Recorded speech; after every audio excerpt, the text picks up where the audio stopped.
Bonsoir.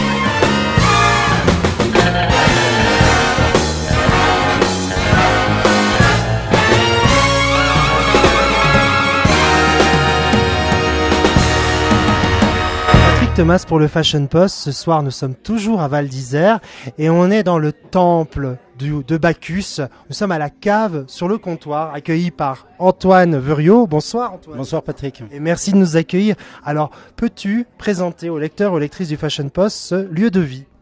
Alors, lieu de vie, en tout cas bar à vin, cave à vin. On me demande souvent si je veux faire restaurant. Je dis non. Chez moi, on fait le casse-croûte. On vend du vin, on vend des bouteilles de vin, que du vin français. On a les gens qui viennent à Val d'Isère manger un petit peu de France et puis bord de la France. Donc on a de quoi s'amuser avec les vins français. Donc je fais la Bourgogne, je fais la Savoie, je fais le Bordelais, je fais les Côtes du Rhône. Et surtout, on accompagne ça avec des produits d'artisans. C'est-à-dire que la base du métier qu'on fait, on vend les fromages de Val d'Isère, on vend des salaisons qui viennent, on peut les citer, c'est la Dent du Villard, c'est en montant à Courchevel. Voilà, c'est un petit salaisonnier. J'ai des terrines, des pâtés qui viennent de chez Henri Mussolino, l'eau Corti de Savoie. L'eau Corti, ça veut dire le jardin. Et c'est pareil, encore du produit artisanal. Et je crois que nos clients à Val d'Isère viennent maintenant chercher ça. C'est ce qu'ils me demandent, c'est l'authenticité, c'est les produits du coin. Et puis je pense qu'on le fait bien. Alors comment faites-vous cette sélection de vins et également des produits gastronomiques que vous proposez à la clientèle? On prend sur nous, on goûte. C'est un travail difficile. Vous cherchez où? Les fournisseurs viennent à vous? Je crois que c'est beaucoup moi qui cherche. J'ai la chance, on a monté ce bar à vin, d'avoir tous les sommeliers de la station qui viennent, tous les sommeliers des hôtels 3, 4, 5 étoiles. Et le vin, c'est du partage. Les moments qu'on passe avec ces sommeliers, on discute, on échange. Quand j'entends un nom que je connais pas, une fois, deux fois, trois fois, je vais sur Internet, je me renseigne, je contacte le monsieur, je dis je veux goûter vos vins, je vous les achète, envoyez-moi un carton. Et puis je goûte et je les recontacte quand les vins me plaisent. Après, les gens avec qui on travaille depuis quelques temps, on va les voir dans les domaines, on va voir comment ils travaillent, parce que c'est ce que les gens viennent chercher chez moi. On leur raconte une histoire. Je leur vends le fromage de la ferme de Val d'Isère avec l'histoire de Marie-Christine ou Xavier qui font leur fromage. Et ben, je fais pareil avec le vin, je travaille beaucoup avec des bourguignons parce que c'est mon coup de cœur en vin actuellement.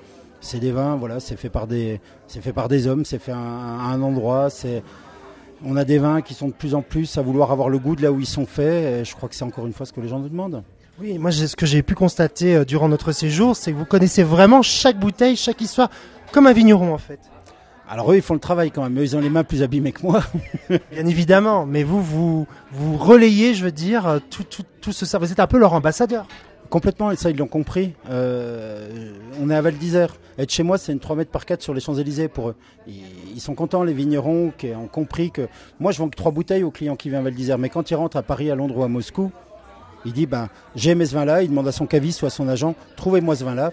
Et souvent les vignerons me disent on a un client au Danemark, un client à Moscou qui a demandé nos vins, il les a goûtés à Val d'Isère. Et puis voilà, c'est de l'échange. Je vends les vins, je vends une personne qui fait son vin et la personne en général me fait un retour et c'est assez sympathique quand même. Alors, quelle région de France pour le moment a, on va dire, le plus de succès actuellement ici à la cave sur le comptoir? Alors c'est moi le caviste, donc je vends les vins que j'ai envie de vendre finalement. C'est ce que j'aime moi, que je vends le plus. Alors moi je suis un jurassien émigré, je vends des Jurats, mais mon grand coup de cœur c'est la Bourgogne et je vends beaucoup de Bourgogne. J'ai 850 références de vin, environ 350 références de Bourgogne. Ça peut paraître un peu monomaniaque, mais c'est quand même pas mal. Vous êtes donc jurassien émigré, c'est vrai qu'on a rencontré des tas de gens qui ne sont pas nécessairement savoyards de souche. Et quelque part, j'ai l'impression que ça a construit une mentalité bien propre à Val d'Isère. Comment vous pouvez l'expliquer? Val d'Isère, on est nombreux à venir s'installer ici parce que le ski il est mieux qu'ailleurs. Alors les Jurassiens, on a une culture de la montagne. Les Alsaciens aussi, il y a eu beaucoup d'Alsaciens qui ont contribué à la construction de Val d'Isère. Les Alsaciens, ils ont skié dans les Vosges. C'était moins bien que le Jura, mais c'était pas mal. Et ils sont venus skier à Val d'Isère aussi. Et une fois que vous avez pris goût à skier ici, ailleurs c'est pas pareil. Il y a aussi des gens du sud-ouest, il y a aussi des Bretons qui se sont installés. Alors eux, on allait les chercher souvent pour travailler, parce que moi le premier, hein, on a apprécié de bosser avec des Bretons en restauration. C'est des gens qui ont une saison d'été courte et on a effectivement beaucoup d'employés bretons. On a peu de Bretons qui sont installés à Val d'Isère, mais on a beaucoup de saisonniers bretons. Et voilà, c'est une région, je crois que c'est des gens qu'on aime bien. Ils sont dans le dur un petit peu pour le moment en Bretagne pendant l'hiver, donc on est content de faire venir des Bretons qui travaillent. Voilà. Alors, ce qui est très marquant également ici à Val d'Isère, notamment au niveau des restaurateurs, de la plupart des commerçants, c'est cette solidarité, cette, je vais pas dire fraternité, mais en tout cas cette convivialité, ces échanges qui s'établissent entre vous. On retrouve souvent des patrons qui vont boire un pot chez l'un, puis chez l'autre. Je veux dire, il y a vraiment, beaucoup d'interactions entre vous. On a un village. Alors, on est 1800 habitants l'année, on est 25 000 lits l'hiver. Donc les 1800 habitants, je sais pas, si je marche dans la rue, il y a 900 personnes à qui je vais dire bonjour, et il y en a 450 ou 500 dont je connais le nom ou le prénom. C'est normal, donc on se retrouve, c'est notre village avec notre vie.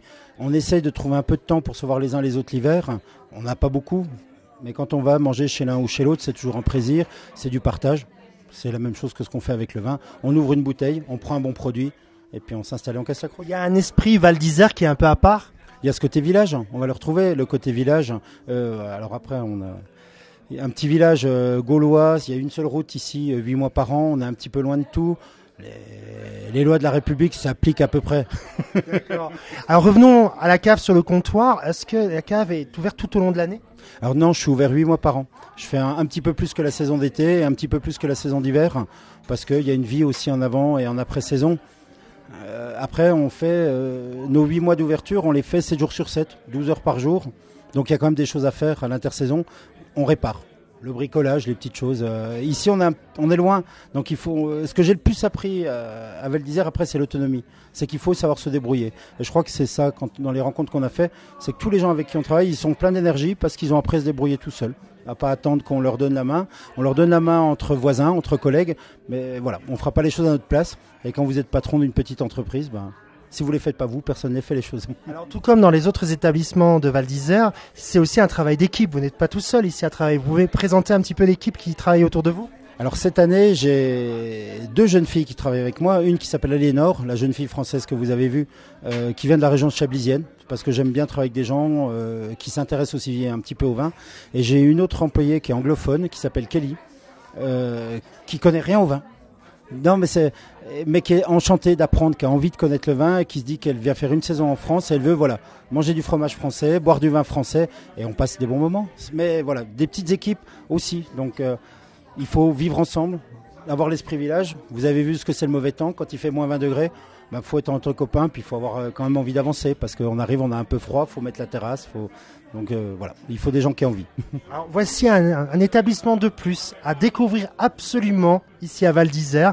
Moi, c'est un gros coup de cœur. Les vins sont juste extraordinaires. La sélection, elle est parfaite. Chaque vin est vraiment une curiosité, une belle découverte. Un très grand merci de nous avoir accueillis ici à Val d'Isère et très belle continuation à vous. Écoutez, merci à vous Patrick et puis on vous accueille quand vous voulez avec plaisir. Merci, à bientôt. C'était Patrick Thomas pour le Fashion Post avec Antoine Verriot de la cave sur le comptoir.